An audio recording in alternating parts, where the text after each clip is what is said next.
A ver, ¿ahora sí se ve? Sí, Y sí me escuchan, ¿verdad? Ok. sí, doctor. Bueno, déjenme encontrar mi barrita para estarlos viendo.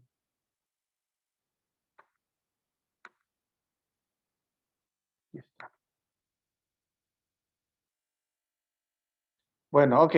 Vamos a hablar entonces un poquito sobre generalidades de quemaduras. Entendemos pues que una quemadura es un trauma, se considera un traumatismo mayor, es una de las entidades que pues el cuerpo humano puede ser sometido a tal agresión, de las más, ahora sí que de las más fuertes agresiones a las cuales puede ser sometido el cuerpo humano, ¿no? Son, un paciente que sufre quemaduras es un paciente que tiene altas cifras de morbilidad y mortalidad, por lo cual pues requieren un programa específico para su manejo. Se dice pues que en la población en general, y yo creo que todos en la vida nos hemos quemado, ¿no? Tanto física como moralmente. Se habla de que tiene una tasa de morbilidad del 0.5% en la población en general. Si dices, bueno, 0.5 es muy poquito, pero si lo traducimos en números, se dice pues que uno por cada 200 habitantes van a sufrir algún tipo de quemaduras. Afortunadamente, la gran mayoría de estas quemaduras pues son quemaduras sencillas. Pero ¿qué pasa cuando esa quemadura se convierte en una quemadura grave? ¿Sí? Entonces, ahorita vamos a ver todo lo que está ahora sí que por debajo de la punta del iceberg, ¿no?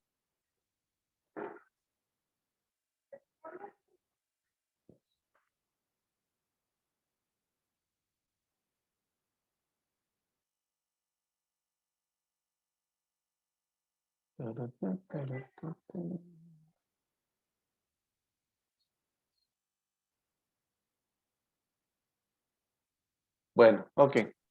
Se sabe pues que el manejo inicial del paciente quemado es, así como cualquier paciente politraumatizado, que ustedes ya lo han visto, es de vital importancia la famosa hora dorada o la primera hora en cuanto al tratamiento del paciente con quemadura, ¿sí? Ya que puede determinar el pronóstico. Entonces, como dice aquí la diapositiva, el tratamiento debe realizarse lo antes posible. Esto es desde el sitio del accidente. No esperar a que el paciente llegue al servicio de urgencias. Como les digo, una quemadura se considera un trauma mayor, ¿sí? Entonces, como cualquier paciente politraumatizado, se aplica también el famoso A, B, C, D, E, que lo vamos a ver ahorita más adelante.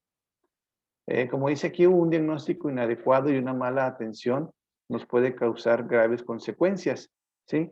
¿Y por qué es esto? Porque si yo no hago un diagnóstico oportuno de la severidad de la quemadura, si yo no hago un cálculo adecuado de la cantidad del porcentaje de la extensión de la quemadura y no doy la cantidad de líquidos que va a requerir ese paciente, pues simple y sencillamente ese paciente me va a caer en unas entidades que se le conoce como shock por quemadura y el paciente eventualmente va a morir, ¿sí? Por todas las consecuencias o todas las alteraciones fisiopatológicas que se dan.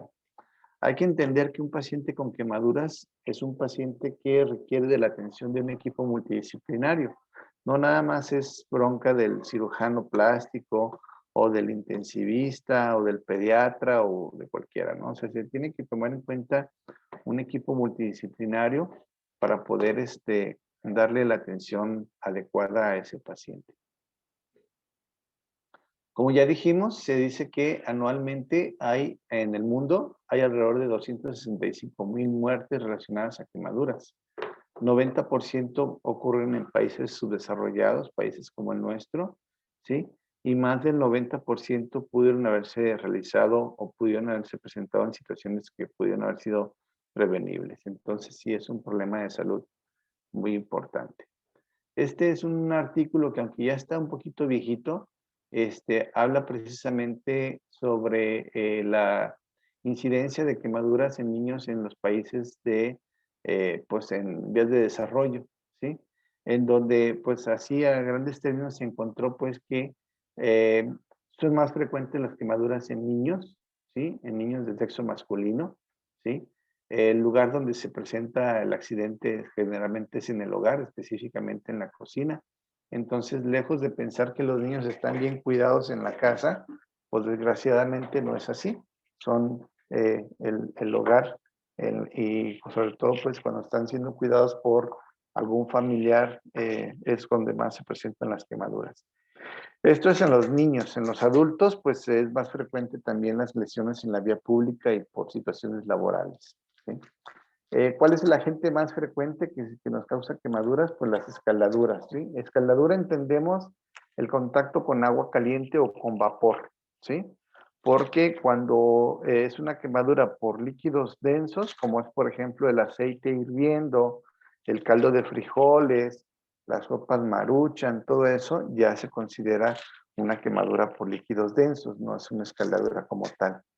Puede haber contacto por flama o por fuego, ¿sí? Las quemaduras eléctricas, quemaduras químicas, en ese orden, ¿sí? ¿Y cuáles son las áreas más afectadas? Las extremidades superiores. Afortunadamente, la gran mayoría son quemaduras menores del 10%, ¿sí? ¿Cuándo se presentan más las quemaduras? En tiempos de invierno, obviamente cuando hace frío, ¿sí? ¿Y por qué cuando hace frío? Porque las quemaduras es una entidad que pues ahora sí que se acompaña por pobreza, ¿sí? Entonces, pues no hay calentadores, no hay agua caliente en los boilers, los papás tienen que calentar el agua, etcétera, etcétera. Entonces son factores de riesgo que se pueden presentar más para que se dé esta situación. ¿A qué hora? Generalmente a media mañana o en la tarde, sobre todo pues alrededor de la hora que están haciendo los alimentos. Por eso precisamente porque las quemaduras se presentan más en la cocina, ¿sí? Cuando están preparando los alimentos. Como ya dijimos, son pacientes que tienen mayor predisposición por los bajos ingresos socioeconómicos, por cuestiones obvias. Las condiciones del hogar, de la casa, no son las adecuadas, entonces pues hay mayor riesgo de que se presente una quemadura. Tiene que ver también en la baja educación por la materna, el hacinamiento, ¿sí? Un dato curioso que se encontró es que es más frecuente en los hijos no primogénitos que en los primogénitos, como que en los no primogénitos ya no hay tanto atención, no hay tanta cuidado, y entonces como que ya les vale un poquito a las mamás, ¿no? Cuando también la mamá está embarazada, también la atención se descuida y ese es otro dato curioso que se encontró en ese estudio. La pérdida reciente de empleo de la pareja también es un factor predisponente para que se pueda presentar un accidente. La religión es muy frecuente, ustedes lo saben, la religión católica, el uso de las, eh, el uso de las veladoras, etcétera, pues también predispone a que eso pueda presentar. Pacientes con epilepsia, ¿sí? Son pacientes que no tienen un control adecuado, están cocinando, están cerca de una fuente de calor, ¿sí? Tienen un ataque epiléptico y pues obviamente se queman, ¿no? O también con alguna discapacidad. Entonces ven ustedes todos estos elementos pequeños, a lo mejor que no los consideramos o que no consideramos, que creemos que no son importantes, pues todo eso puede pues causarnos una lesión, una quemadura.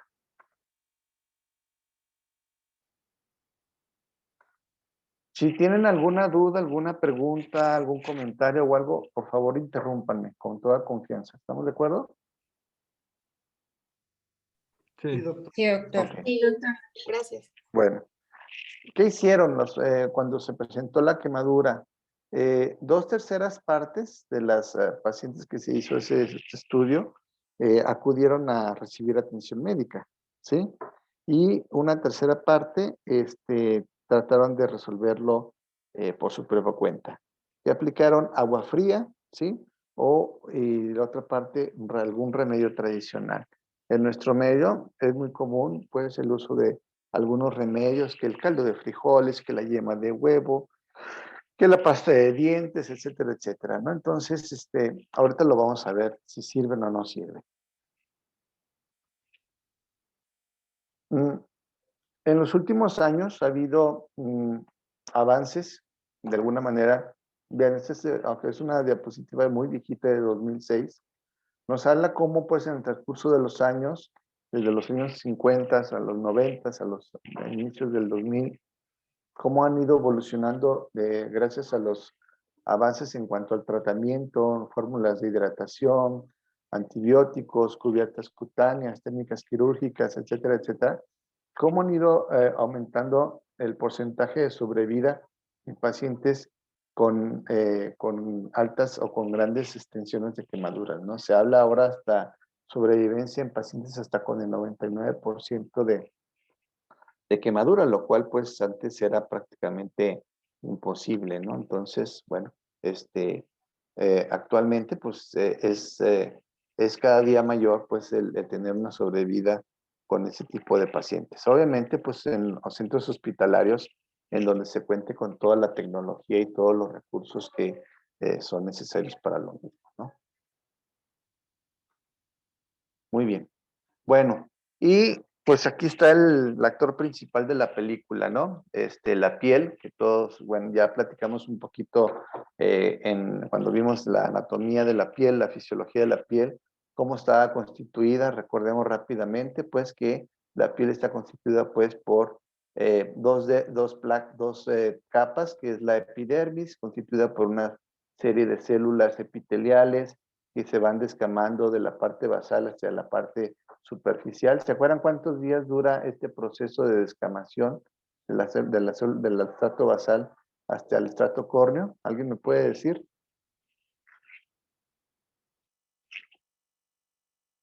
¿Quién se acuerda? Son alrededor de 47 días, ¿de acuerdo? ¿Sí? Y son células avasculares, son células que están descamándose continuamente, ¿sí? Es un epitelio de origen ectodérmico, ya lo habíamos comentado también, ¿sí? Y por debajo de la epidermis tenemos la dermis, que la dermis la vamos a subdividir en dos, dermis papilar y dermis reticular.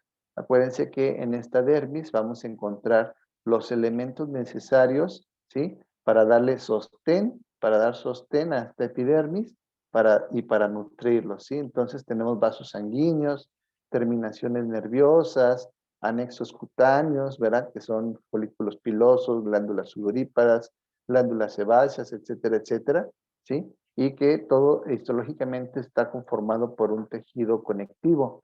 En la parte superficial es un tejido conectivo laxo y en la parte profunda es un tejido conectivo denso, ¿sí? Y bueno, son diferentes porque tienen un origen embriológico distinto, que es a partir del mesodermo, ¿verdad? ¿Sí? Bueno, y entonces, ¿cuál es la importancia de esto? Que debajo, dependiendo del nivel de lesión o el nivel de quemadura que tengamos de esta piel, pues va a ser básicamente el resultado o el pronóstico que vamos a tener, ¿sí? Ahorita lo vamos a ver más detenidamente.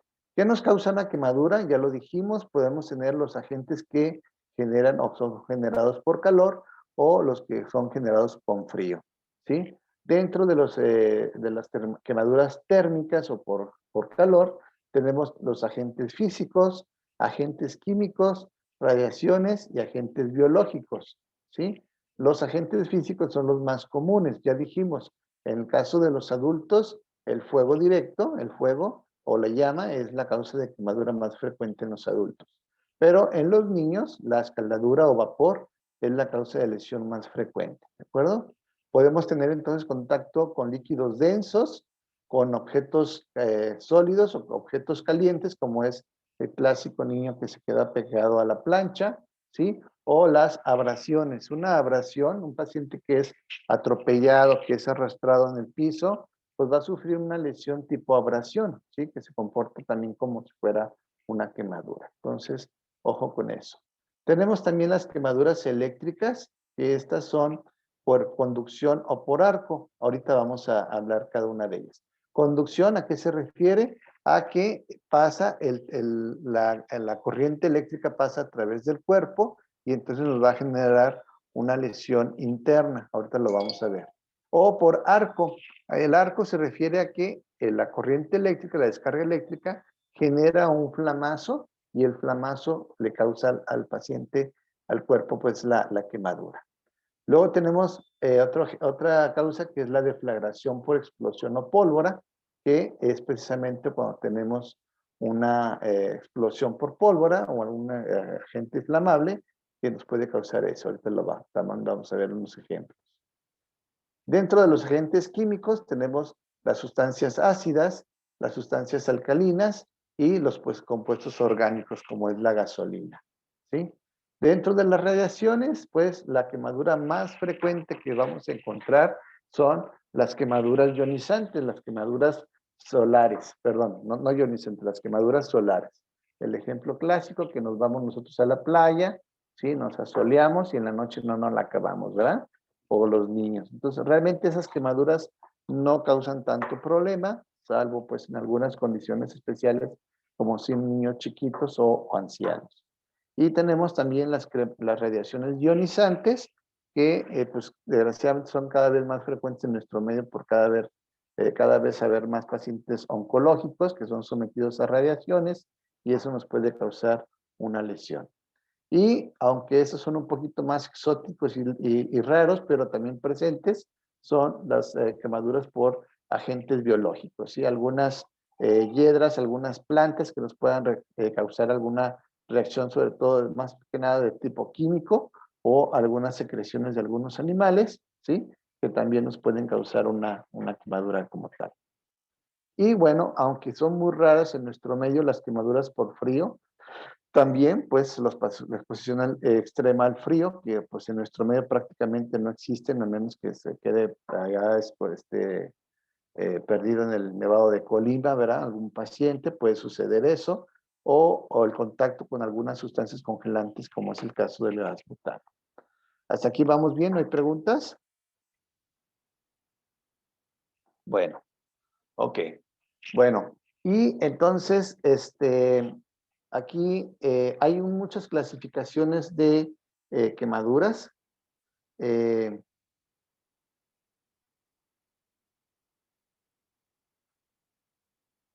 hay muchas clasificaciones de quemaduras. Nosotros, pues, por la influencia gringa, pues vamos a utilizar de acuerdo a la Asociación Americana de Quemaduras, que nos habla de identificar en grados, desde un primero hasta un cuarto grado, las lesiones que nos causan, ¿no? Y bueno, empezamos con la quemadura de primer grado, que es aquella que está delimitada única y exclusivamente a la epidermis, vean ustedes, ¿sí? Nada más está dañado hasta el estrato basal de la epidermis, o más que nada el estrato basal está íntegro, ¿sí? Y clínicamente, ¿cómo encontramos esas lesiones? ¿Quién me puede decir? Sin vesículas. No hay vesículas, exactamente. ¿Qué otra cosa Eritema. vemos? Hay eritema, muy bien. ¿Qué más? ¿Dolor intenso? Puede haber un dolor, pues sí, un dolor intenso, un dolor marcado, ¿verdad? Hay resequedad, ¿sí? O puede haber un poquito de descamación, pero sí la importancia o la característica es que en este caso no hay formación de vesículas o de flectenas, ¿de acuerdo? ¿Sí? Y bueno, pues en este caso, pues por eso les estoy poniendo aquí la fotografía de mi novia, ¿verdad? Porque pues ella, nos fuimos a la playa y pues se asoleó mucho, ¿verdad? Y tuvo, pues, aparte de la quemadura moral que tuvo por andar conmigo, pues, también se quemó de primer grado, ¿verdad? Entonces, toda la noche me la pasé poniéndole cremita y, dándole agua y algún analgésico, para no se crean, ¿eh? Van a decir que soy bien volado, las muchachas, ¿sí? Pero bueno, es el ejemplo clásico, entonces, de lo que es una quemadura de primer grado. ¿Sí? Estas quemaduras realmente no nos quitan ahora sí que no se toman en cuenta cuando es una quemadura grave, ¿sí? Y se resuelven en más o menos 24 a 48 horas máximo, ¿de acuerdo? Entonces las de primer grado realmente no se toman en cuenta para hacer una contabilización de extensión de quemaduras, ¿sale? Bueno, seguimos con la siguiente. Aquí ya empieza el problema, ¿sí? Aquí ya hay una lesión que ya abarcó toda la epidermis, ¿sí? Y la parte más superficial de la dermis, que es la dermis papilar, ¿sí? ¿Alguien se acuerda? Dijimos que teníamos en la dermis papilar.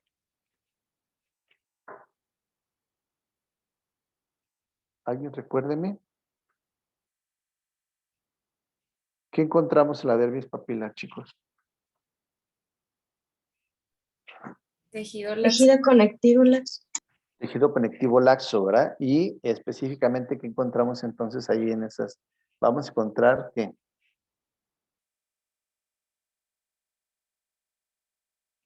hay células, hay fibroblastos y hay una matriz extracelular, ¿verdad? Es la característica del tejido conectivo, ¿sí? Y en la matriz extracelular vamos a encontrar vasos sanguíneos, terminaciones nerviosas, ¿sí? Glándulas sudoríparas, bla, bla, bla, bla, bla, todo eso, ¿sí? Bueno, entonces la característica clínica que vamos a encontrar, ¿cuál es? Aquí ya hay una ¿qué? Vesículas. Hay una vesícula, hay una flictena, ¿sí? ¿Y por qué se forma la flictena, chicos? ¿Alguien me puede decir por qué se forma la flictena?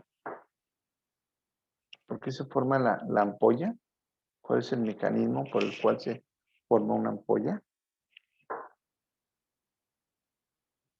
Quiero verlos, no los puedo ver. No sé cómo. Ah, ya.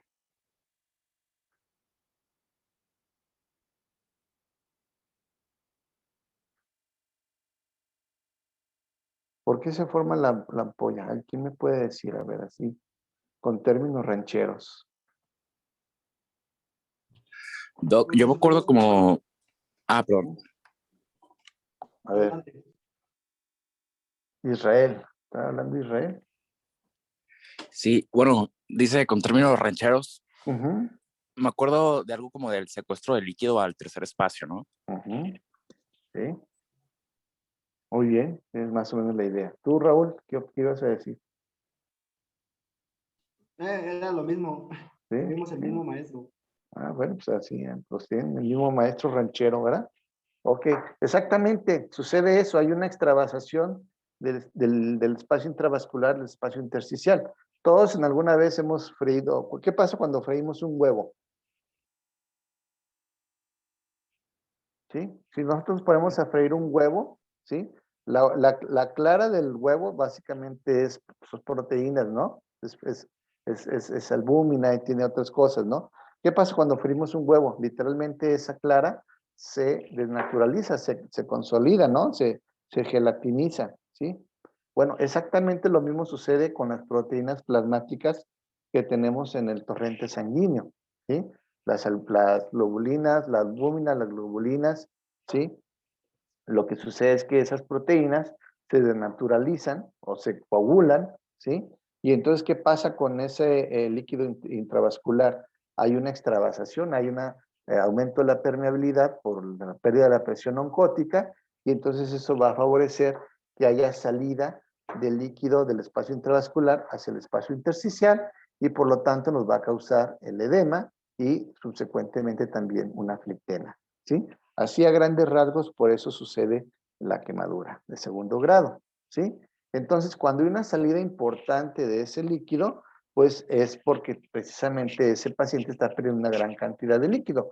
Ahí, pues, es la importancia de actuar inmediatamente.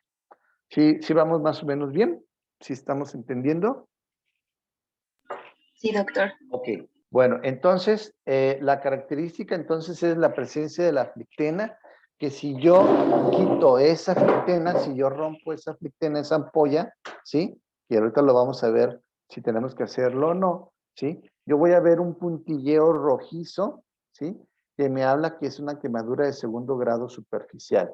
Superficial significa entonces que está afectada únicamente la dermis papilar, ¿sí? No la reticular, entonces tiene la capacidad, aquí todavía va a haber la capacidad de que las células que están invaginadas, acuérdense que los folículos pilosos y las glándulas sudoríparas y todos son canales o son invaginaciones epidérmicas.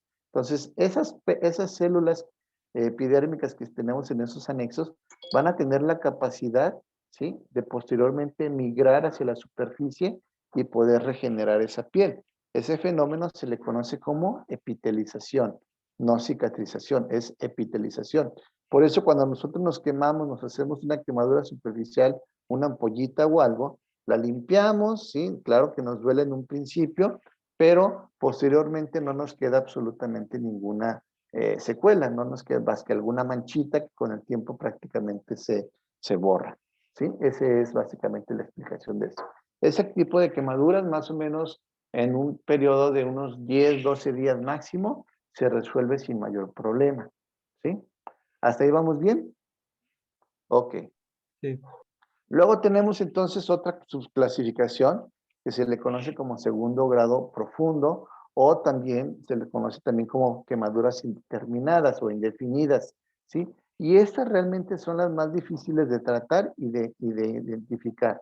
¿Por qué? Porque no sabemos si se van a evolucionar hacia un segundo grado superficial o vayan a profundizarse hacia un tercer grado. Entonces son las lesiones que teóricamente abarcan hasta la dermis reticular, en donde ya aquí los anexos cutáneos que se encuentran más o menos en esta zona, sí están afectados, ¿sí? Y entonces no vamos a tener la capacidad de regenerar o de epitelizar, ¿sí? Generalmente son lesiones secas, blanquecinas, ¿sí? La ampolla generalmente está reventada, ¿sí?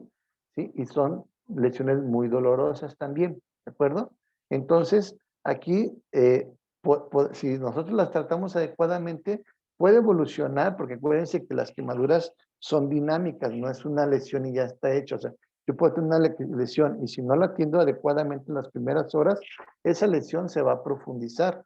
O al contrario, si esa lesión la atiendo adecuadamente, pues puedo hidratar, favorecer el edema, ¿sí? Y esa lesión se puede superficializar, por así decirlo, ¿no? Entonces, estas quemaduras, aquí lo que sucede entonces ya no es la epitelización, aquí ya hay una retracción o una cicatrización, que el fenómeno de cicatrización va de la periferia hacia adentro, ¿sí?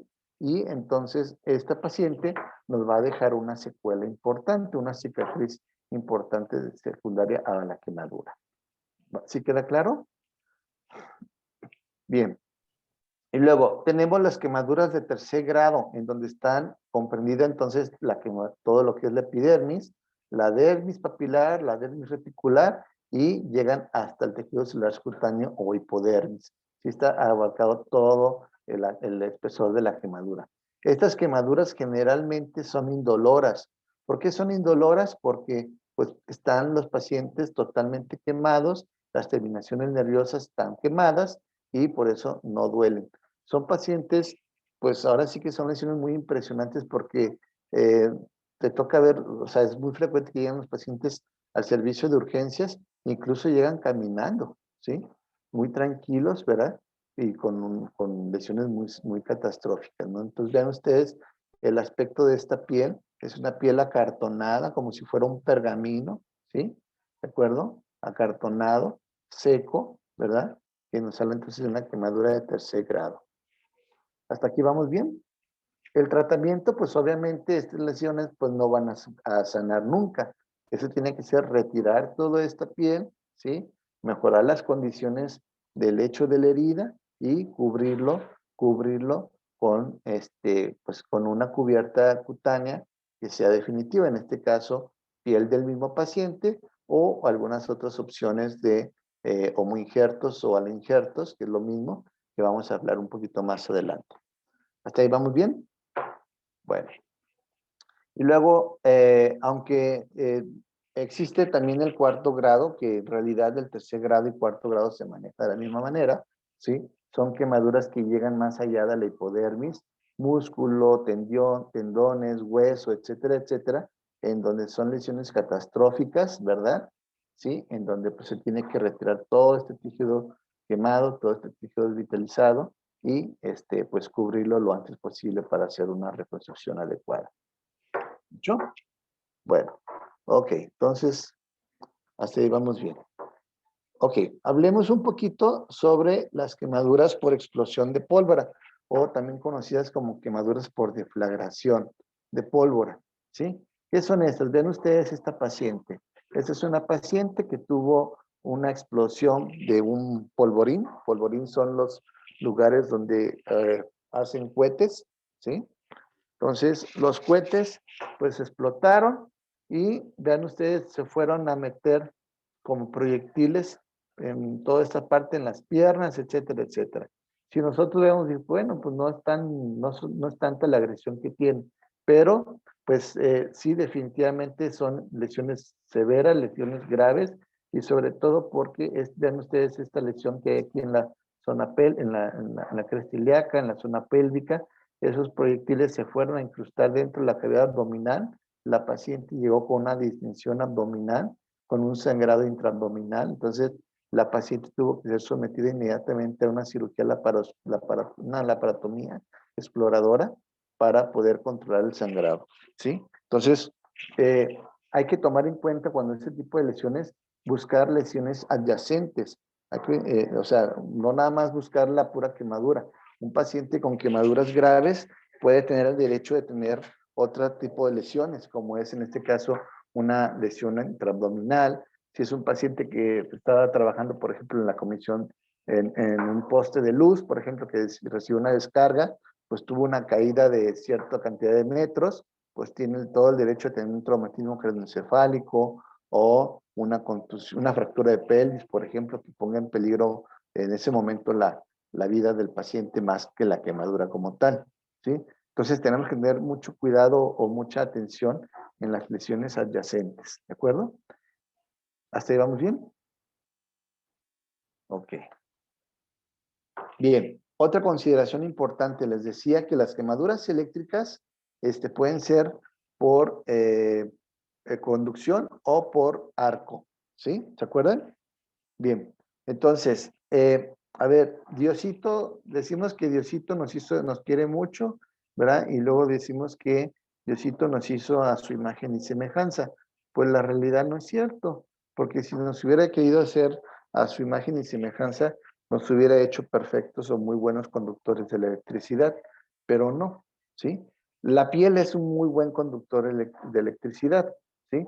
Pero, se le olvidó a Diosito, eh, pues ponernos un recubrimiento en los huesos, ¿sí?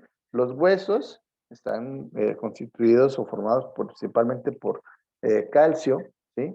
Y esos elementos no son buenos conductores de electricidad, ¿sí? Entonces, ¿qué pasa? Cuando hay un contacto profundo en los tejidos óseos, aumenta la resistencia, aumenta el calor y por lo tanto el daño es interno. Por eso son lesiones internas que le llaman, ¿sí?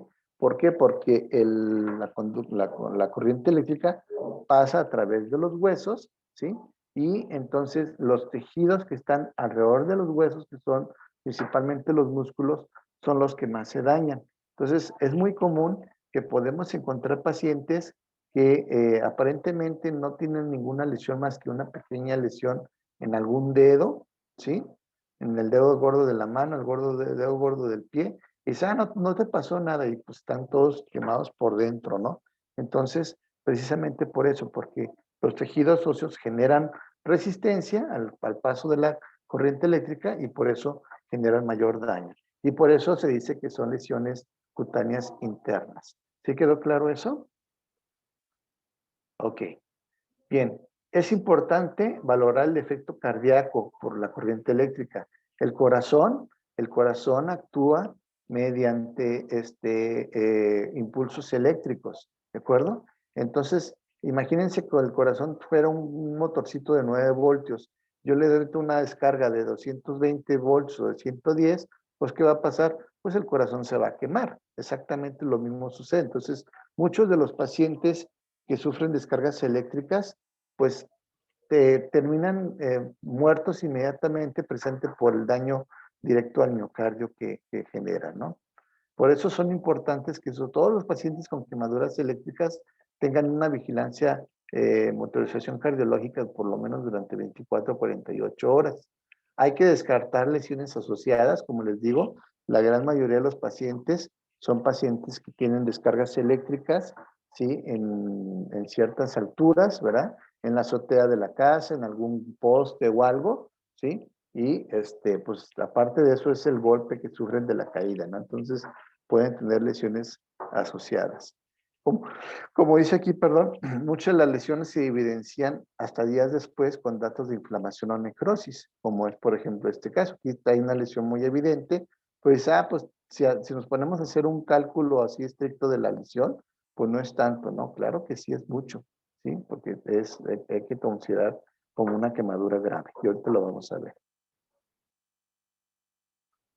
Miren, este es un paciente que tuvo una descarga eléctrica, ¿sí? El paciente traía una quemadura en el dedo gordo de la mano, ¿sí? ¿De acuerdo? Que había quedado pues con una descarga eléctrica. El paciente llegó a un puesto de socorros, lo vieron, le dijeron, no, pues no traes nada, vete a tu casa, ponte esta pomadita, ¿sí? Y algo para el dolor y nada, ¿no? Y ya el paciente decía, es que yo siento las manos como entumidas, y nada, se te va a quitar, ¿sí? El paciente llegó 48 horas después, ¿sí? Con datos francos de necrosis distal, ¿sí? El paciente lo metieron después, lo mandaron al hospital, lo metieron a hacer una fasciotomía, o sea, descomprimir quirúrgicamente los compartimentos musculares. Ven ustedes aquí cómo está el nervio mediano totalmente quemado, ¿sí? Toda la parte anterior.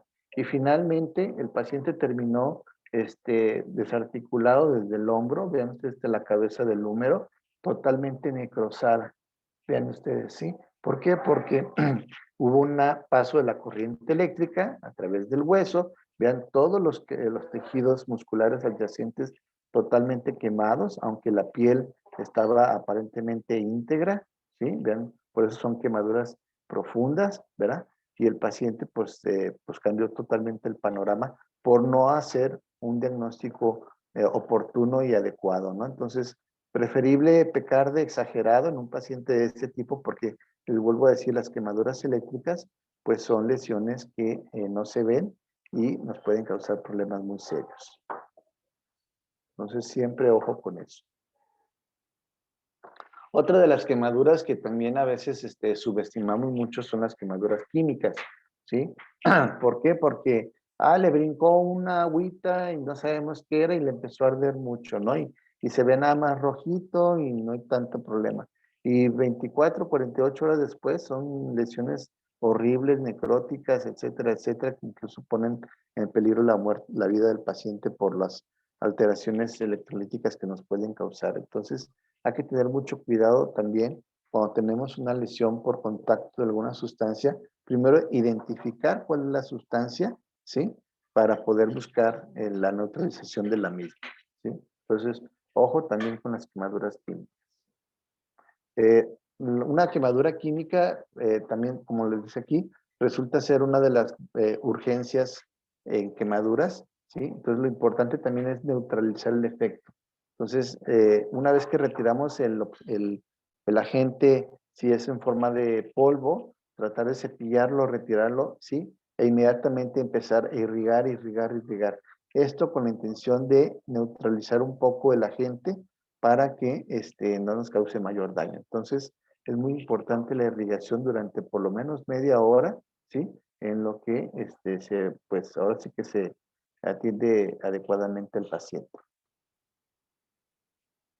Y vean, aquí esta es una lesión muy importante, muy característica en el caso de las quemaduras por agentes químicos, que es la quemadura por ácido fluorhídrico. ¿Y por qué se las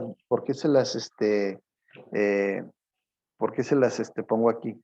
Porque durante muchos años yo estuve revisando el capítulo de quemaduras para el examen nacional, ¿sí? Y hasta la fecha todavía siguen preguntándoles cuál es la lesión o la manifestación sistémica que se causa por ácido fluorhídrico, es la hipocalcemia. El hipocalcemia, el ácido fluorhídrico compite pues con el calcio sérico y nos causa entonces manifestaciones sistémicas disminuyendo la cantidad de calcio en suero, en sangre, perdón. ¿Sí? Entonces, ese es casi siempre se las pasan de cajón en el examen nacional, la lesión por ácido fluorhídrico. Aparte de eso, es una lesión muy característica porque es muy dolorosa, muy dolorosa, causa necrosis, ¿de acuerdo? Y el tratamiento es la aplicación o la inyección de gluconato de calcio directamente por debajo de la lesión para neutralizar el efecto del ácido fluorhídrico, ¿sí? Incluso cuando tenemos datos sistémicos de hipocalcemia, la administración de gluconato de calcio intravenoso es también parte del tratamiento, ¿vale? Entonces, para que no se les olvide. Ok, este esquema es muy importante, se le conoce como esquema de Jackson, porque nos habla precisamente cuando tenemos el sitio de mayor daño, ¿sí? Cuando tenemos el sitio donde hay el mayor contacto. Esa zona se le conoce como zona de necrosis o zona de mayor daño tisular, ¿sí? Y alrededor de la misma tenemos una zona intermedia, zona de estasis, ¿sí? Y más hacia afuera la zona hiperemia. Entonces, si lo vemos así, sería como una quemadura de tercer grado, una quemadura de segundo grado profundo y más hacia afuera una quemadura de segundo grado superficial. Por eso les comento que las quemaduras son lesiones tridimensionales, ¿sí? Y dinámicas, o sea, yo puedo tener una lesión en este momento inmediatamente, pero en 24 horas es diferente y en 48 horas va a ser totalmente diferente. Entonces, por eso también es importante la reanimación inicial, ¿sí? Y el tratamiento quirúrgico, que lo vamos a ver un poquito más adelante, hay que esperarnos cierto tiempo suficiente para determinar que ya la lesión ya se delimitó, ¿sí? ¿Por qué? Porque si yo paso a mi paciente inmediatamente a hacer una debridación, pues la quemadura va a seguir causando daño. Entonces, eso es muy importante, ¿sí? Y bueno, para que les quede un poquito más claro, vean ustedes este paciente, ¿qué tipo de quemadura es que ven aquí a la izquierda? ¿Es una quemadura de qué? ¿De qué grado la ubicarían? Segundo grado profunda, ¿no? Es una quemadura de segundo grado profundo. Vean ustedes que hay ciertas zonas pálidas, ¿sí? Y ahí limpiaron las plictenas, ahí están reventadas. Entonces es una quemadura de segundo grado profundo en donde, como dijimos, la lesión llega hasta la dermis reticular, ¿sí? No hay, teóricamente, pues ahí tendríamos que retirar ese tejido, ¿sí? Y favorecerlo, cubrirlo con una cubierta cutánea. Este es el mismo paciente, justamente 24 horas después. ¿Qué pasó? Se le dio una adecuada atención de hidratación, ¿sí? Se favoreció la delimitación de la lesión y esta quemadura pues quedó, sí, se quedó pues como una quemadura de segundo grado superficial, en donde, bueno, cambia completamente el panorama, ¿verdad? Pero es precisamente por la importancia de la atención adecuada en las primeras horas. ¿Sí queda claro? Bien.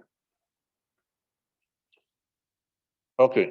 ¿Se acuerdan que les dije pues que la quemadura es una entidad tan agresiva que nos va a generar una respuesta inflamatoria tan severa como parecida a una sepsis o a un choque séptico, ¿sí? En un paciente con cualquier otra enfermedad? La quemadura como tal nos puede generar ese daño tan severo que nos puede matar al paciente por la pura lesión, ¿sí? Y es precisamente la formación del edema, ¿sí? El edema, como ya lo dijimos, es precisamente los cambios hiperdinámicos que vamos a encontrar, ¿sí? A nivel sistémico en una lesión por quemadura. Este edema no se forma inmediatamente. Como les digo, puede llegar un paciente totalmente quemado caminando al sitio de urgencias, ¿sí? Y hablando y todo como si nada, pero ese paciente en 24, 48 horas va a estar posteriormente como sapito, ¿sí? No sé si les ha tocado ver pacientes quemados, en 48 horas están como sapos. ¿Por qué? Porque precisamente la formación del edema y la formación del shock por quemadura, ¿sí? Eso no quiere decir, como les vuelvo a decir, que no hay que actuar inmediatamente. Al contrario, hay que evitar que el paciente caiga en esa situación, porque si el paciente cae en una fase 3 de la respuesta hiperdinámica, difícilmente ese paciente va a sobrevivir, ¿sí? Entonces, ¿qué sucede? Pues empieza como todos los cambios, ¿no? A nivel intravascular, ¿sí? Hasta a nivel sistémico. La fase 1, aumento de la presión microvascular hidrostática a nivel del espacio intravascular. En la fase 2 hay disminución del gradiente de la presión oncótica con cambios en la permeabilidad endotelial y por lo tanto hay salida del líquido intravascular al espacio intersticial. Y finalmente la fase 3 hay una respuesta cardiovascular hiperdinámica con alto coeficiente de filtración e incremento de la perfusión. Entonces ahí es lo que conocemos o lo que correspondería a un shock hipovolémico, ¿sí? Que, como les digo, en quemaduras existe el shock por quemadura, que es una combinación de shock hipovolémico, shock distributivo, shock y shock cardiogénico, ¿sí? Entonces, es un shock específico, ¿sí? En el caso de las quemaduras. ¿Hasta aquí vamos bien? Bien. Sí. Entonces, como les digo, una quemadura extensa es apenas la punta del iceberg de lo que vamos a encontrar, todos los cambios fisiopatológicos que nos vamos a encontrar en un paciente. Hay una disminución de la flexibilidad de los eritrocitos, supresión de la inmunidad celular, alteraciones de la función neutrófila, peroxidación de los hepatocitos, depresión miocárdica, hipermetabolismo, alteraciones endócrinas múltiples, daño tubular renal, disminución de la circulación intestinal, hipertensión pulmonar y edema, catabolismo muscular y graso, etcétera, etcétera. Entonces, vean toda la serie de cambios fisiopatológicos que se dan, ahora sí que nada más por una quemadita, ¿verdad? Entonces, no es cualquier cosa, ¿sí? Es algo grave. Y aquí les vuelvo a poner, miren, cuando una quemadura grave, hay entonces una respuesta inflamatoria generalizada, ¿sí? Que se le conoce como el síndrome de respuesta inflamatoria sistémica, el famoso SIRS. ¿Y en qué consiste eso? En una liberación de mediadores químicos, ¿sí? Ahí, ya no quiso. Una liberación de mediadores químicos. ¿Se acuerdan que hablamos de oxitocinas, prostanoides, histaminas, etcétera, etcétera, cuando hablamos de cicatrización, factor de necrosis tumoral alfa? Esto, ¿qué va a suceder? Nos va a aumentar la respuesta metabólica. Un paciente con quemaduras graves, con arriba del 20% de porcentaje superficial de quemadura, de quemadura corporal, es un paciente que va a tener su respuesta metabólica alterada hasta un año después, ¿sí? Permítame tantito.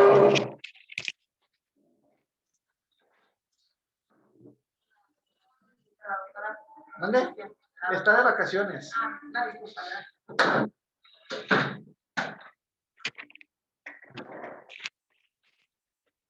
Entonces, perdón, nos aumenta la respuesta metabólica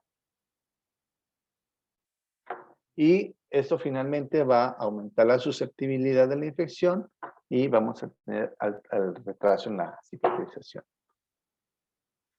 Bien. Y bueno, hacer hincapié un poquito en esto, ¿no? La respuesta inflamatoria sistémica. Seguramente ustedes ya lo vieron en otras clases, en clínica médica, por ejemplo, en lo que anteriormente se le conocía como la respuesta metabólica al trauma, ¿sí? Es básicamente esto, ¿no? La respuesta inflamatoria sistémica. La respuesta inflamatoria sistémica es una reacción que una quemadura es tan severa que nos puede generar una respuesta inflamatoria sistémica tan severa que nos puede matar al paciente como tal. Entonces, esto es. ¿Y cómo vamos a identificar o a hacer sospecha de un síndrome de respuesta inflamatoria sistémica? Con estos signos, ¿no? Temperatura corporal arriba de 38 grados, menor de 36, frecuencia cardíaca arriba de 90, frecuencia respiratoria arriba de 20 o una presión arterial de CO2 por debajo de 32, leucocitosis o bandas, ¿sí? O leucopenia incluso, ¿no? Entonces, todos esos cambios pueden ser sugestivos, ¿sí? De un síndrome de respuesta inflamatoria sistémica, pero también pueden ser signos sugestivos de sepsis. Vean ustedes también, cuando yo tengo sospecha de una sepsis, de una infección severa, son básicamente los mismos datos que voy a encontrar. Entonces, ¿Qué tengo que hacer? ¿O qué harían ustedes? ¿Alguien me puede decir qué haría? Si tengo un paciente quemado con estos signos, independientemente de la extensión, ¿eh? Porque yo puedo tener un niño con 10% y me puede presentar estos signos. ¿Qué hago? ¿Qué harían ustedes?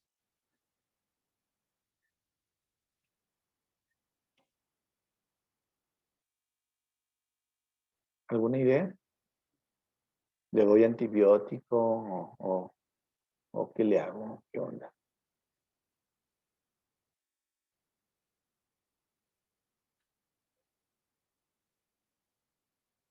A ver, Israel Carrillo, ¿qué se te ocurre hacerle a ese paciente?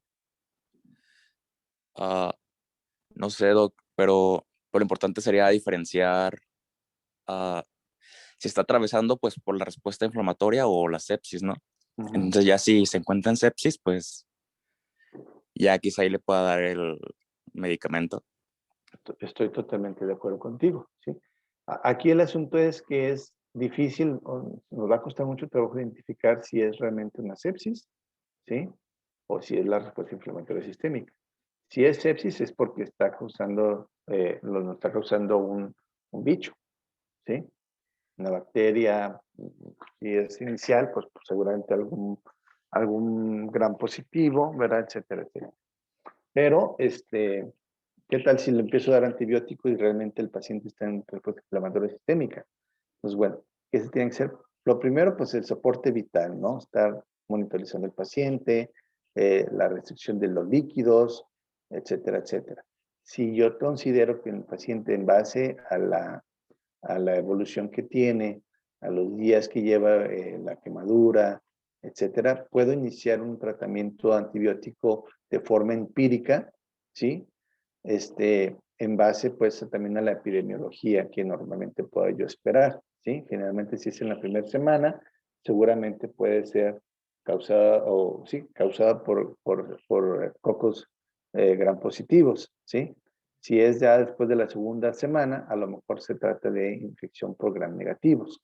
Entonces tengo que orientar el tratamiento antibiótico en base pues a lo que pudiera ser, ¿sí? Si hay respuesta clínica favorable, bueno, continúo con el tratamiento, pero antes de eso, ¿qué tengo que hacer? Pues tratar de identificar si hay realmente una sepsis, ¿no? ¿Y cómo lo haríamos? ¿Cómo identifico si hay sepsis o no?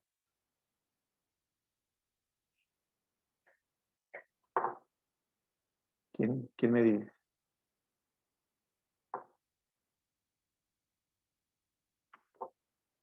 ¿Se le haría como un cultivo? Exactamente, ¿sí? Hay que tomar hemocultivos, ¿sí? Cultivo de secreción realmente no nos va a servir mucho, hay que tomar hemocultivos, ¿sí? ¿De acuerdo? Obviamente los hemocultivos no nos van a reportar inmediatamente, van a tardar 3, 4 días, pero mientras tanto yo puedo estar iniciando un tratamiento empírico, ¿sí? En base orientado más o menos a lo que yo estoy tratando de buscar o de encontrar, ¿sí? Y si hay mejoría clínica, ok, continúo. Si ya después de eso tengo un resultado positivo, ¿sí? Pues ya lo adecuo a lo que encontré, que a lo mejor va a ser, si hubo mejoría clínica, pues ya la hicimos. Pero si hay un resultado negativo, si no tengo crecimiento, inmediatamente hay que suspender los antibióticos. ¿Por qué? Porque el objetivo del tratamiento antibiótico es la bacteria, no el paciente. ¿Estamos de acuerdo? Entonces, de esa manera también yo voy a favorecer para no tener resistencias bacterianas y mayor riesgo de sepsis, ¿sí? Entonces, sí se convierte de repente pues en una encrucijada clínica en cuanto al tratamiento por parte de los clínicos, pues para poder manejar ese tipo de pacientes. ¿Sí quedó claro? Por Sí, eso, doctor. nunca, nunca de los nunca se debe de administrar antibióticos en las primeras.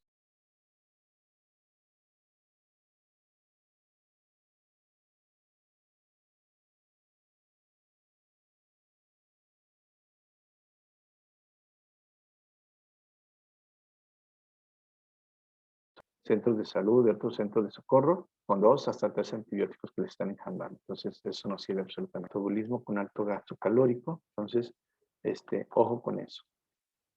Como dice aquí, se puede documentar que el paciente tiene sepsis y presenta al menos que, entonces ahora sí ya tome un cultivo, ¿sí? Un hemocultivo, ¿sí? O un cultivo cuantitativo de la herida con la presencia de 100.000 unidades formadoras de colonias, que nos dará de 10 a la 5, ¿sí? Que eso indiscutiblemente es una infección severa, ¿sí? Como dijimos también, hemocultivos positivos, infecciones urinarias con 10 a la 5 también, o una placa de tórax así con una neumonía muy evidente, ¿no? Entonces ahí sí, ni para dónde hacerlo, ¿no? Entonces, como dice aquí, los antibióticos deben ser usados teniendo en cuenta que el objetivo es la bacteria y no el paciente. Hay que evitar la resistencia bacteriana al controlar la prescripción de antibióticos. Por eso, nunca de los nunca, chicos, hay que dar antibióticos en forma temprana, ¿sí? Hasta que yo tenga realmente la necesidad de administrarlo, ¿sí? Lo hay que hacerlo. O sea, si tengo un paciente con quemaduras graves, evidentemente ese paciente se va a infectar y tiene todo el derecho de infectarse, ¿sí? La causa más común de muerte en los pacientes con quemaduras es la sepsis, ¿sí? Pero precisamente porque a veces iniciamos un tratamiento no justificado de antibióticos y cuando realmente lo necesitamos el paciente ya hizo resistencia y ya no tenemos más que ofrecerle, ¿sí? Entonces, como dice aquí, la antibiótico terapia es solo uno de los medios para el tratamiento de la infección. ¿Cuál es el tratamiento ideal o lo demás? Pues el retirar el tejido quemado, ¿sí? La mejor profilaxis para la infección del tejido infectado es precisamente el retiro temprano del tejido desvitalizado. O sea, retirar el tejido, convertir esa herida, esa quemadura, ¿sí? En una herida cruenta, limpia, ¿sí? Para que podamos ya nosotros cubrir a ese paciente lo antes posible. ¿Hasta aquí vamos bien? Y no nada más en una quemadura, es en cualquier herida, ¿eh? Ok, como dice aquí, en infecciones severas no hay que dilatar más de 6 horas posteriores al diagnóstico, hasta que ya tengo yo el diagnóstico, ¿eh? No dice aquí el diagnóstico de la quemadura, sino el diagnóstico de infección, ¿sí? Entonces, ahí sí inmediatamente hay que administrar el antibiótico. En infecciones leves se puede esperar documentar microbiológicamente, como ya lo dijimos, y iniciar terapia de amplio espectro de atención a la epidemiología local, estancia hospitalaria, antibióticos previos y condición del paciente, ¿sí? Entonces, eso se refiere pues en base a la estadística, a lo que se dice. Bueno, generalmente los pacientes en los primeros días son agentes gram positivos, en las segundas horas son agentes gram negativos, pero puede ser al revés. Entonces, pero es más o menos lo que nos dicta pues un poquito la epidemiología. Y bueno, todo esto que hemos hablado, vean ustedes, entonces, todos los cambios que se presentan. El edema posquemadura, que tenemos una quemadura seria, ¿sí? Tenemos una formación de edema, ya explicamos por qué se forma el edema, ¿sí? Aquí está mal porque aquí debe ser shock por quemadura, no shock hipovolémico. Ya dijimos que el shock por quemadura es una combinación de shock hipovolémico, shock cardiogénico y shock distributivo, ¿sí? Entonces, eso nos va a causar alteraciones a nivel pulmonar, con insuficiencia pulmonar, un síndrome de respuesta, síndrome de dificultad respiratoria tipo adulto. En la nivel renal nos va a causar una insuficiencia renal con necrosis tubular. A nivel intestinal nos va a causar una disminución. ¿Se acuerdan que hablamos pues que al haber una disminución del volumen vascular, la circulación esplácnica, la circulación intestinal, es la primera que se altera, ¿sí? Y entonces al haber una disminución de la circulación intestinal, ¿sí? ¿Qué va a pasar con el intestino? Van a disminuir los movimientos, va a causar un hilio, ¿sí? Y si ese hilio, si ese intestino no se mueve, ¿qué va a pasar con los microorganismos que tenemos en el colon? Nos va a generar entonces una translocación bacteriana. Esas bacterias que tenemos normalmente en el colon, que aparte de caca tenemos también bacterias, ¿sí? Lo que va a pasar es que van a tratar de buscar un sitio donde haya una mayor cantidad de irrigación, de alimentación, vamos por así decirlo, ¿sí? Y entonces esa translocación bacteriana es lo como conocemos pues como la formación de la infección de tipo endógeno, ¿sí? Hacia el sitio de la lesión. Generalmente las infecciones en forma temprana, ¿sí? En los pacientes quemaduras, en pacientes con quemaduras, son de origen endógeno precisamente por esto, ¿sí? No es tanto la quemadura que llega sucia o que la herida se infectó, no, son de origen endógeno, precisamente por esto, ¿vale? Y ya entonces todo esto nos va a causar la muerte, falla orgánica múltiple y muerte. Pérdida de la barrera continua, hipermetabolismo, desnutrición, catabolismo proteico, etcétera, inmunosupresión, infección de la herida, sepsis, etcétera. Entonces, es un círculo vicioso que tenemos que identificar y sobre todo, pues, evitar que nuestro paciente, precisamente, si nosotros evitamos o cortamos la cadena justamente aquí, ¿sí? Nos vamos a evitar toda esta serie de broncas. ¿Sí quedó claro? Bien. Ok. Hablando un poquito del tratamiento quirúrgico, ¿sí? ¿Qué vamos a hacer? Pues, oye, pues es cirugía plástica la, la materia, no terapia intensiva, pero bueno, es importante pues conocer las bases para en base a ello pues poder establecer un tratamiento quirúrgico. ¿Qué tenemos que hacer nosotros desde el punto de vista quirúrgico como cirujanos? Ha habido cambios importantes en cuanto al tratamiento conservador.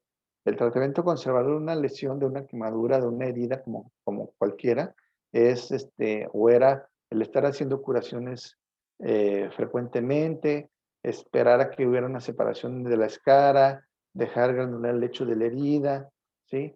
Eh, lo que, lo que vimos en el famoso Time, pero muy chafita, ¿no? Actualmente, pues es el tratamiento quirúrgico precoz que se le conoce.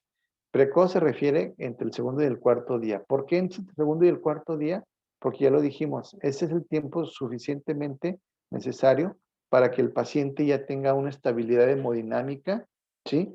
Que la lesión se haya delimitado, ¿sí? Entonces podamos hacer ya el tratamiento como tal. Una incisión precoz, ¿sí? Y una cubierta cutánea adecuada o colocar un agente tópico necesario o adecuado para que pueda ya tener una resolución adecuada de la herida, ¿sí? Como dice aquí, el tejido inflamatorio o el tejido quemado provee una respuesta inflamatoria entre la escara y el tejido viable. La proliferación bacteriana trae leucocitos polimorfonucleares que liberan grandes cantidades de enzimas proteolíticas y mediadores inflamatorios. ¿Se acuerdan lo que les platiqué del puente cuando vimos el tema de cicatrización? Exactamente lo mismo sucede, ¿sí? Los neutrófilos, ¿sí? Que son los primeros argüenderos, ¿sí? Liberan, atraen por efecto quimiotáctico las citocinas, ¿sí? Y otros elementos, y entonces genera una respuesta inflamatoria que se le conoce como, vuelvo a decirlo, síndrome de respuesta inflamatoria sistémica, ¿vale? Y vean ustedes entonces, esta es esta imagen, vean este niño con quemaduras inmediatas, quemaduras severas, el estar haciendo curaciones continuas, a las 2 semanas vean ustedes cómo está apenas levantándose la escara, ¿sí? Vean, imagínense la respuesta inflamatoria tan severa que este niño ya tuvo, que ya pasó seguramente por una sepsis. A las 6 semanas el paciente ya está totalmente desbridado, con tejido de granulación adecuado, apenas listo para poder colocar una cubierta cutánea, en este caso injertos de él mismo. A los 7 meses ya está el paciente resuelto, entre comillas, ¿sí? Pero vean ustedes la severidad de las lesiones, ¿sí? Las retracciones, todo eso, con una calidad de vida muy mala, ¿no? Y tuvo una estancia hospitalaria de 4 meses. ¿Qué es lo actual o qué es lo que se tiene que hacer? Esto, ¿no? O sea, el retirar el tejido, una vez que el paciente está hemodinámicamente estable, 24, 48 horas después, hacer un retiro del tejido quemado, ¿sí? Debridar adecuadamente todo ese tejido, ¿sí? Posteriormente, inmediatamente a ese retiro del tejido quemado, cubrirlo con una cubierta cutánea, en este caso una cubierta de piel cadavérica, ¿sí? La piel cadavérica es una cubierta cutánea temporal, ¿sí? Que nos va a permitir favorecer o mejorar el hecho de la herida. ¿Se acuerdan cuando vimos el tejido necrótico, tissue, ¿sí? Disminuir el riesgo de infección, ¿sí? Mejorar o favorecer la humedad mediante este tipo de cubiertas. Y ¿sí? Favorecer para que ésta mejoren las lechos de la herida y poderlo cubrir con una cubierta definitiva, que es en este caso la piel del mismo paciente, ¿sí? Entonces, aquí a las 3 semanas ya está, ya casi prácticamente cubierto, está injertado, ya empieza a haber ciertas retracciones, pero finalmente vean ustedes cómo disminuye la estancia intrahospitalaria de 4 meses a 3 semanas, lo que disminuye los costos, ¿sí? Para que se den una idea, chavos, en un adulto, en un hospital privado, son alrededor del costo de un paciente con quemaduras es más o menos alrededor de 100,000 pesos diarios, lo que cuesta un paciente quemado. Entonces, si un paciente tiene el 20%, se dice que es un día por cada porcentaje de superficie corporal quemada. Entonces, si es un paciente que tiene 20%, estamos hablando alrededor de 2 millones de pesos lo que costaría atender un paciente con quemaduras, ¿sí? Si tiene 70%, son 7 millones de pesos, más o menos lo que costaría atender un paciente con quemadura. Así de cara es la atención de un paciente quemado. ¿Y por qué es cara? Pues por todos los materiales que se utilizan. ¿Vamos bien? Sí, doctor. Ok, bueno. Entonces, ahora vamos a hablar rápidamente de lo que es la atención inicial, ¿sí? ¿Qué es la atención inicial? Dijimos que la quemadura es un traumatismo severo, ¿sí? Y por lo mismo, entonces, acuérdense, el ATLS pues propone la aplicación de una sistematización, ¿sí? Como cualquier paciente politraumatizado. Igual también existe el ABLS para la atención del paciente con quemaduras, ¿sí? Que es básicamente lo mismo, el manejo politraumatizado mediante el ABCDE. Mantenimiento de las vías aéreas y protección de columna cervical, respiración y ventilación, que el paciente esté ventilando y que esté respirando adecuadamente, circulación y control de hemorragias, examen neurológico, si está consciente, que esté alerta, despierto, responde estímulo verbal o si está inconsciente, ¿sí? Si responde estímulo doloroso, perdón. Y finalmente la exposición para poder hacer un diagnóstico adecuado. Entonces, ahorita los vamos a ir viendo cada uno de ellos. Eso es lo que tenemos que hacer nosotros como estudiantes de medicina, futuros médicos, ¿sí? En todo paciente con quemaduras. Y luego después hacemos un examen secundario. ¿Qué es el examen secundario? Detener el proceso de la quemadura, porque es bien común que llegan los pacientes todavía con las prendas pegadas ahí, ¿sí? Hacer una historia clínica en donde podamos determinar la circunstancia de la lesión, hacer un examen físico completo, ¿sí? De pie a cabeza para ver, sobre todo buscar que no haya lesiones adyacentes, hacer una determinación de exámenes de laboratorio y gabinete, profilaxis antitetánica, muy importante, y determinar la severidad de la quemadura, la magnitud, la extensión y la profundidad de la lesión. ¿Qué examen de laboratorio y gabinete le voy a pedir a mi paciente? Como cualquier paciente politraumatizado, hematocrito, electrolitos, urea en sangre y orina, análisis de orina, gases arteriales, determinación de carboxiemoglobina, si es que pudiéramos determinar la carboxiemoglobina. La verdad es que aquí en México, al menos aquí en Guadalajara, creo que no hay ningún lugar donde determinan carboxiemoglobina, ¿verdad? Pero es una manera, de manera clínica es muy fácil de determinarlo y ahorita lo vamos a ver. Electrocardiograma cuando tenemos una sospecha de lesión eléctrica, determinación de glucosa y albúmina. Entonces, la severidad de la quemadura, ¿de qué va a depender? ¿De qué va a depender si yo tenga un paciente con quemaduras graves o no? Del porcentaje de la superficie corporal, ¿sí?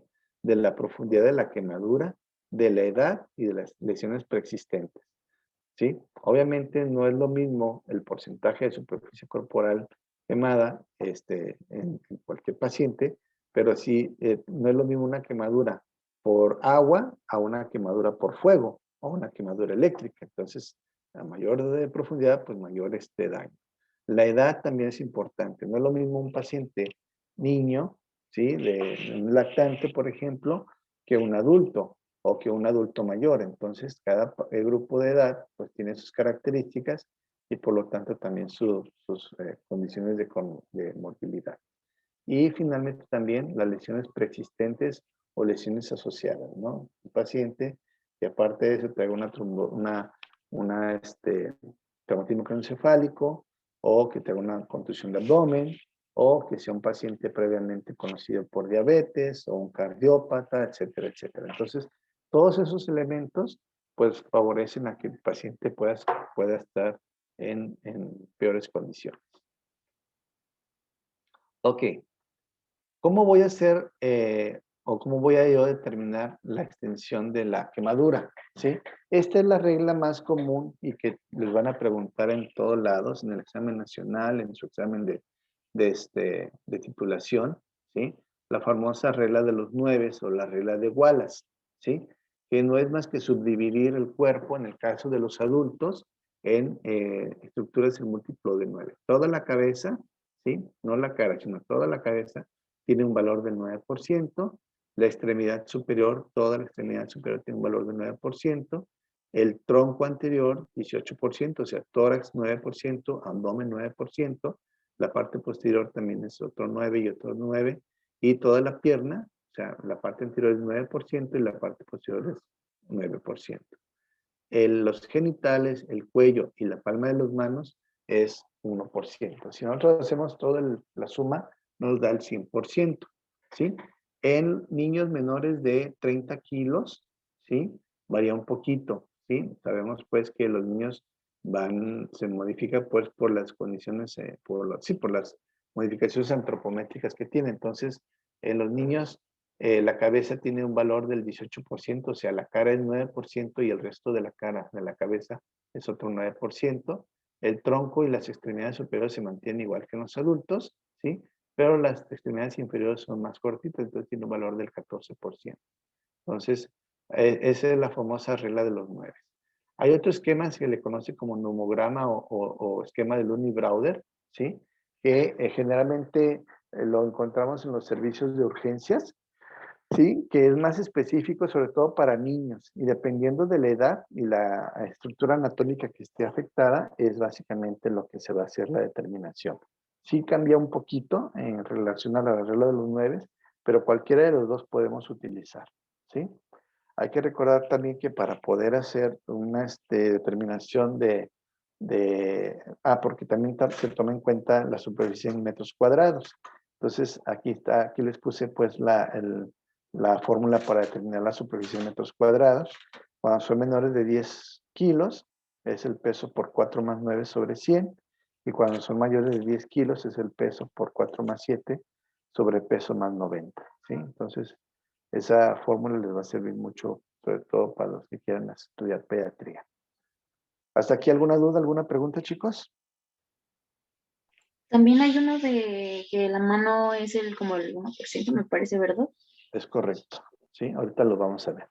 Bueno, entonces, como les decía, el nomograma del Looney-Browder o el esquema del Looney-Browder es una tabla que, digo, no es necesario que se la aprendan, pero esa generalmente es más precisa, sobre todo en niños, ¿sí? En base a la edad y a la superficie afectada, es el porcentaje más preciso que nos va a dar. Y aquí está, ese es el esquema, generalmente dependiendo del grupo de edad, el área afectada, y aquí nos vamos poniendo, ¿sí? Y vamos sacando pues el porcentaje final. Y lo que dice su compañera, ¿sí? La otra forma de medir el porcentaje es midiendo la palma del paciente, la palma de la mano del paciente, no de uno, sino del paciente, de manera extendida. Ese tiene un valor del 1%, ¿sí? Es útil para calcular la superficie corporal en áreas poco extensas o en áreas dispersas. O sea, es muy frecuente las quemaduras por líquidos o por agua, que pues es más fácil utilizar este esquema, ¿sí? Y también es muy útil, ¿de acuerdo? Entonces, ya sea mediante la palma de la mano o en la regla de los 9, que es la que más les van a preguntar, ¿sí? Es la forma de hacer el cálculo en la superficie corporal quemada. Hasta aquí, preguntas, ¿no? ¿Todo bien? Bueno, vamos a hacer algunos ejercicios para que les quede más claro. Bueno, decíamos que entonces que hay muchas fórmulas en la literatura médica, muchas fórmulas para determinar la cantidad de líquidos que vamos a administrarle. En un paciente, ya dijimos la importancia de que un paciente con quemaduras extensas tiene que empezar a recibir líquidos, porque hay una gran pérdida de cantidad de pérdida de líquidos, ¿sí? Y tenemos que restituirlos. Entonces, ahorita van a ver la gran cantidad de líquidos que ocupa un paciente con quemaduras, se van a asustar, ¿sí? Ninguna fórmula es la mejor, ninguna fórmula es universal, son únicamente una guía, ¿sí? Entonces, tenemos que estar evaluando continuamente cada hora para ver cómo va respondiendo cada paciente en base a la reanimación que vayamos teniendo, ¿sí? Y la necesidad de líquidos va a estar aumentada en ciertas condiciones, como cuáles, obviamente en pacientes que tengan lesiones asociadas, lesiones eléctricas, lesiones por inhalación, que tengamos tardanza en la reanimación, ¿sí? Que tenga una deshidratación previa, que tenga alcoholismo o consumo de drogas, en quemaduras muy profundas o en niños pequeños. Entonces, en esos niños, esos pacientes, ¿sí? Son pacientes que van a requerir todavía, aparte de lo que calculamos, un extra en la cantidad de líquidos. La reanimación, el objetivo de la reanimación es precisamente recuperar la estabilización hemodinámica. Es importante mantener la perfusión celular y evitar las complicaciones por una terapia con líquidos insuficiente o una terapia excesiva que se le conoce como fluid creep, ¿sí? ¿Han visto los monitos de Michelin? Los de las llantas Michelin. Precisamente ese es el efecto que tenemos que evitar. Lo que les decía, son pacientes que llegan caminando y en 24, 48 horas están como muñecos de Michelin, precisamente porque la sobrehidratación también puede causarnos un problema. Así como la subhidratación o la hidratación insuficiente nos puede causar un problema, también la sobrehidratación nos puede causar otro problema. Entonces, tenemos que tener mucho cuidado con eso. ¿Sí? ¿Hasta aquí alguna duda? Lo otro.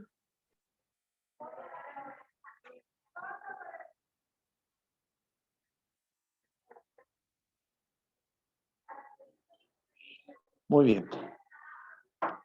Bueno, entonces, como les decía, hay muchas fórmulas. La fórmula que ustedes les van a pedir que se la aprendan y que les van a pedir en el examen es la fórmula de Parkland, ¿sí? O fórmula de Carvajal. No, no es cierto, no es la fórmula de Carvajal.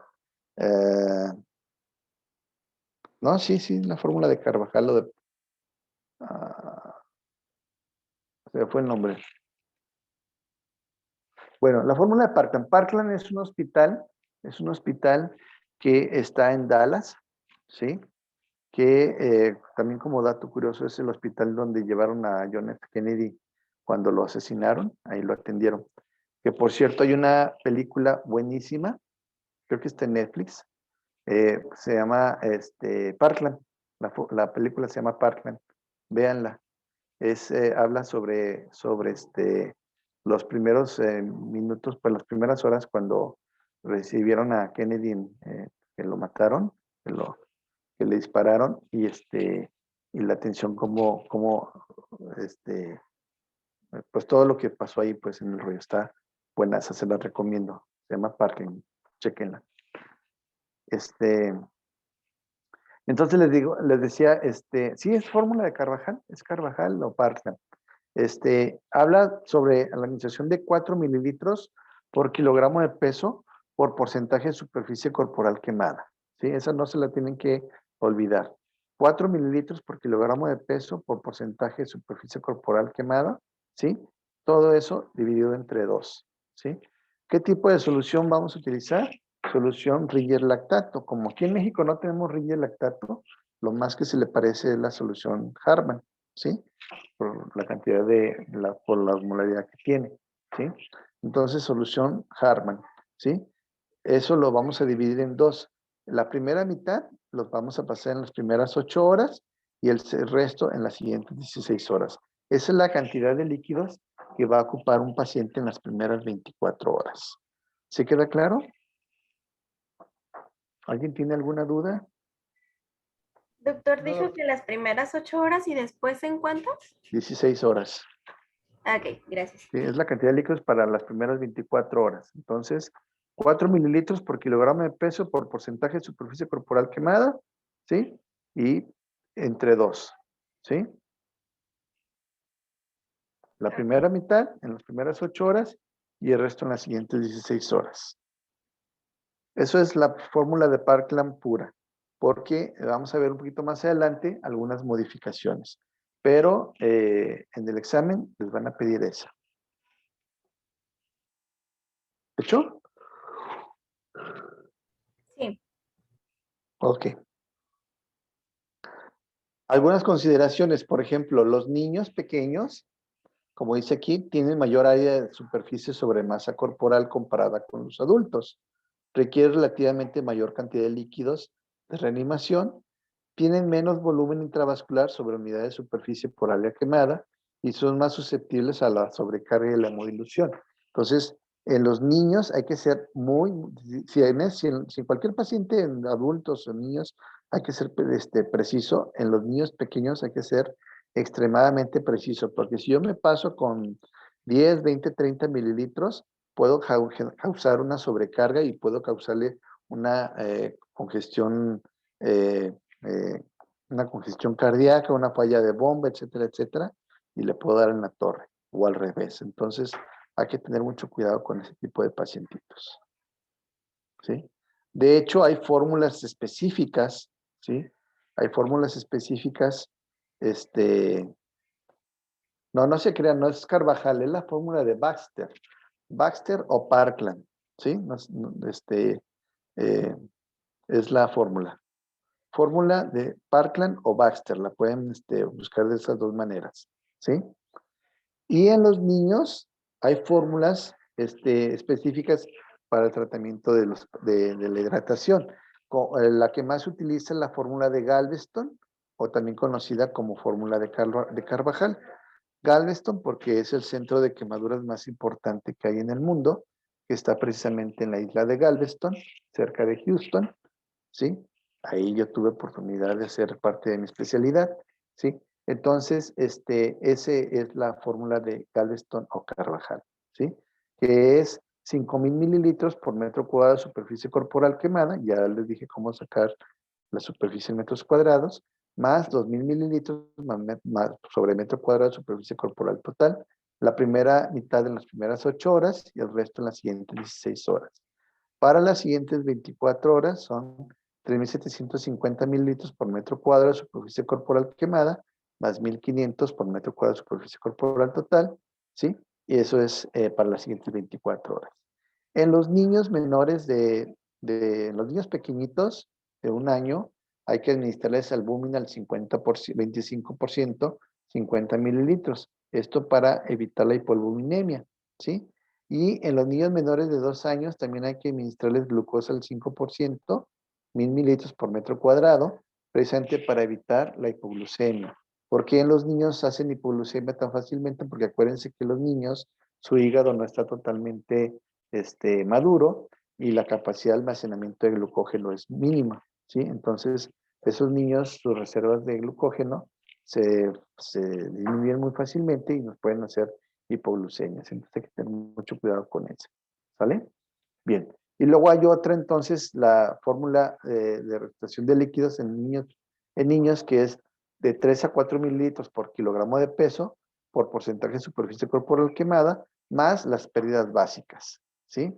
Que es la que se utiliza también más frecuentemente, ¿sí? En los adultos es 4 mililitros por kilogramo de peso por porcentaje de superficie corporal quemada, entre 2, ¿verdad? Y en los niños pequeños, ¿sí? Se agrega también las pérdidas básicas. Sudor, llanto, etcétera, etcétera. ¿Sí queda claro? Bien, con que ustedes se aprendan esta, ¿sí? Para el examen, con eso me doy, ¿de acuerdo? Y para el examen nacional también siempre les preguntan esta. Las otras son para que las conozcan, para que vean que existen, etcétera, pero con esto es. ¿Realmente es la mejor? No. Al menos en niños no es la mejor, no es la más precisa, pero sirve, se puede utilizar. ¿Estamos de acuerdo? ¿Hasta aquí vamos bien? Sí, doctor. Ok. ¿Cómo voy a saber o cómo sé que estoy reanimando adecuadamente a un paciente? Como dice aquí, no hay que dilatar la resucitación, ¿sí? La estimación de los líquidos es solamente una guía, ¿sí? O sea, no es una receta de cocina. Si yo veo que mi paciente no está respondiendo adecuadamente, ¿sí? Tengo que hacer un recálculo, ¿sí? Una reestructuración de los líquidos para estarle pasando a mi paciente. Hay que monitorizar la uresis para valorar la respuesta de mi paciente. ¿Cuánto tiene que orinar un paciente? ¿Se acuerdan que dijimos cuál era la uresis basal en un paciente normal, en un adulto? ¿Quién me dice? ¿Cuánto tiene que orinar un paciente en condiciones normales? Ahí está. 0.5 mililitros por kilo por hora. Si un paciente pesa 60 kilos, me tiene que orinar 30 mililitros por hora. ¿Sí? ¿De acuerdo? En los niños, la uresis tiene que ser 1 mililitro por kilo por hora. Si mi niño pesa 20 kilos, tiene que orinar 20 kilos por hora, 20 mililitros por hora. ¿De acuerdo? No más, no menos. Si mi paciente pesa 20 kilos y me orina 40 kilos, tengo que disminuir la cantidad de líquido porque si no lo voy a encharcar. ¿Sí? Si mi paciente pesa 60 kilos y me está orinando nada más 10 mililitros, entonces tengo que abrirle el agua, pasarle mayor cantidad de líquido para poderlo alcanzar, para no causarle una insuficiencia renal, ¿sí? Entonces, es muy importante ser preciso con la cantidad de líquidos, ¿sí? Eso es muy, muy importante. Entonces, el parámetro más utilizado, no es el más preciso, pero el más utilizado para ver que estoy hidratando adecuadamente a mi paciente es la uresis. Eso también se lo van a preguntar. ¿De hecho? Hay que estar monitorizando los pulsos, tensión arterial, frecuencia cardíaca y PVC en caso necesario, a elevación de la cabeza y extremidades, mantener la temperatura corporal arriba de 37 grados, ¿sí? Porque acuérdense que los pacientes, la capacidad de termorregulación está perdida completamente, entonces, ojo con eso, ¿sí? Hay que iniciar alimentación enteral desde urgencias. Los pacientes, ojo de eso, no hay que dejarlos en ayuno. ¿Por qué? Porque esos pacientes tienen una descarga adrenérgica severísima, ¿sí? Severísima. Entonces hay que estar vigilando que los pacientes no vayan a tener un sangrado, ¿sí? ¿Alguien me puede decir cómo se llama ese tipo de sangrado específico en quemaduras? Por ahí que sepan. Es una entidad patognomónica que encontramos en los pacientes con quemaduras que solamente se encuentran en estos pacientes por la descarga adrenérgica tan severa. Es más, el que me lo diga ahorita en este momento, porque ya lo están buscando en Google, le pongo 100. De aquí al 5. 1, 2, 3, 4, 5. ¿Nadie? Perdieron sus oportunidades 100, chavos. Se llaman úlceras de Curly, ¿sí? Como de chinito, ¿sí? Úlceras de Curly. Y sí, es un sangrado difuso por descarga adrenérgica, por aumento de la secreción de jugos gástricos, ¿sí? Que se puede presentar en las quemaduras. ¿Sale? Y obviamente también evitar el hilio. Acuérdense que disminuye la circulación esplácnica, entonces hay que evitar el hilio para que no tengamos la translocación bacteriana, que tengamos a las bacterias tranquilas, contentas, para que esas bacterias no vayan hacia otro lugar y tengamos la translocación bacteriana. De ser posible, hay que mantener al paciente despierto y alerta, ¿sí? Entonces, no se les olvide, ¿cuánto tiene que orinar un paciente adulto? 0.5 mililitros por cada mililitros kilo. por kilo por hora.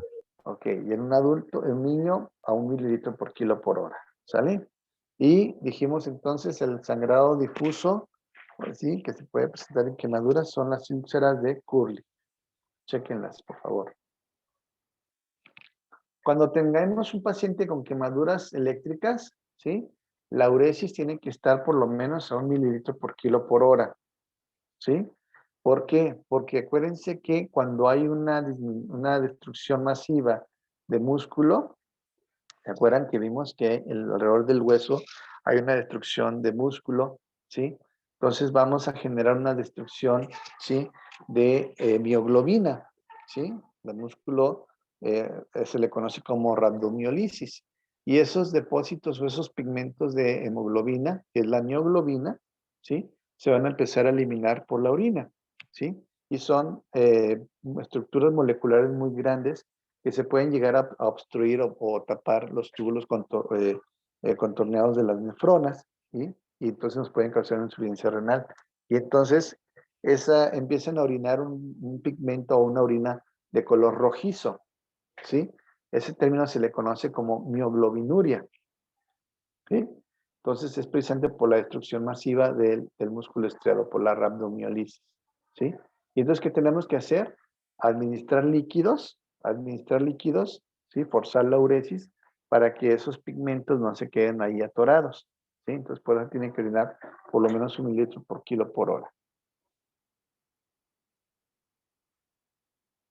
Bueno, aquí habla precisamente de que el gasto urinario sigue siendo el parámetro clínico más aceptado para evaluar una adecuada recitación. Este me lo voy a brincar un poquito porque, como dice aquí, lo más importante de la recitación hídrica en pacientes quemados es tener cuenta que cada paciente es diferente y requiere variaciones en el soporte hídrico. Yo puedo tener exactamente 2 pacientes así gemelos, ¿sí? Exactamente de la misma cantidad de quemaduras y los 2 se van a comportar completamente diferentes. Entonces, a eso es a lo que se refiere esta diapositiva. ¿Hasta aquí alguna duda, alguna pregunta, chicos? No, doctor. ¿No? Bueno, creo que hasta aquí le vamos a parar. Terminamos el tema el próximo jueves. ¿Les parece? Bueno, entonces nos vemos la próxima semana. Cuídense mucho y nos vemos el siguiente jueves. Ah, no, jueves, no, viernes, ¿verdad? Ya no sé qué día estoy. Gracias, Ok. doctor. Dale, chavos, Gracias, cuídense profe. mucho. Igualmente. Hasta luego. Gracias. Gracias, nos vemos. Gracias. Bye. Disculpe, doctor. Eh, ¿Nos puede pasar la presentación? sí, ahorita se la subo.